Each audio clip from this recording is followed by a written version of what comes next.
It is July 4th, 2026, the semi-quincentennial of the United States of America.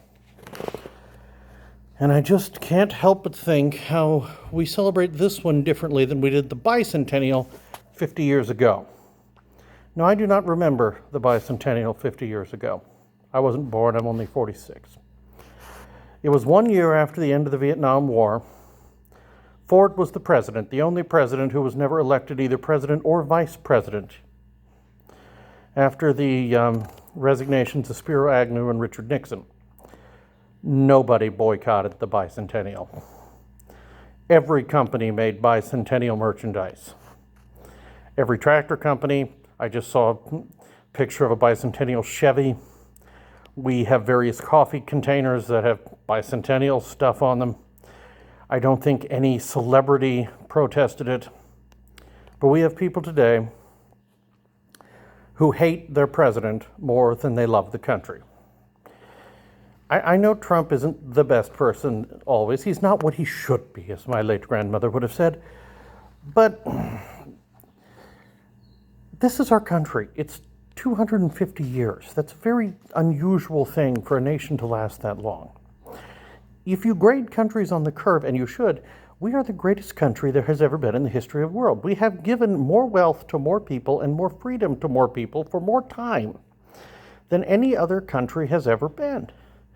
But it's just, we have so many people who think that any discussion of American history should be an exercise in self-flagellation. I saw part of a video just the other day talked about the first freedom train in 1946 or 1947 after the Second World War.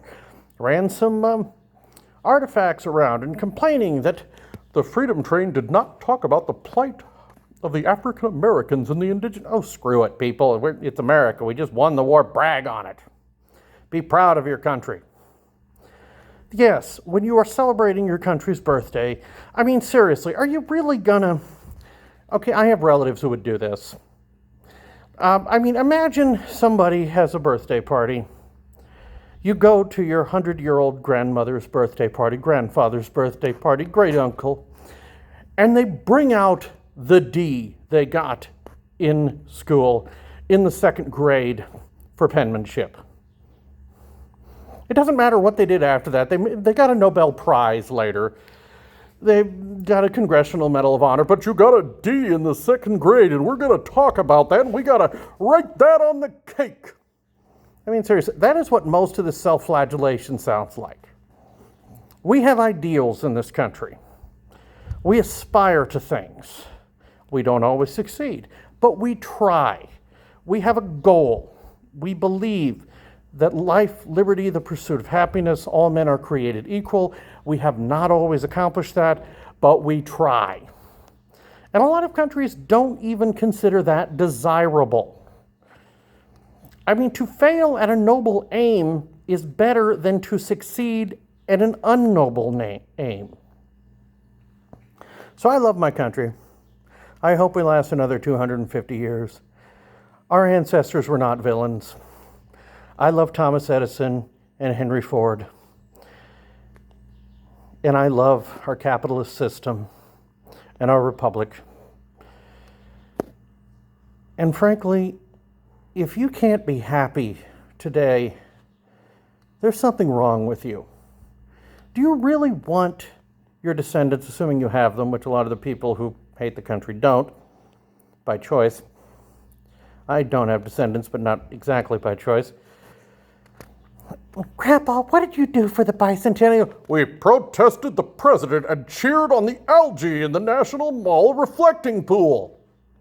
Seriously, there are people cheering on algae. Not cheering for the country, cheering for the algae in the reflecting pool. The Germans call this hobbyless behavior, because if you had a hobby, you wouldn't be that ridiculous or petty. America, God shed his grace on thee, and crowned thy good with brotherhood from sea to shining sea.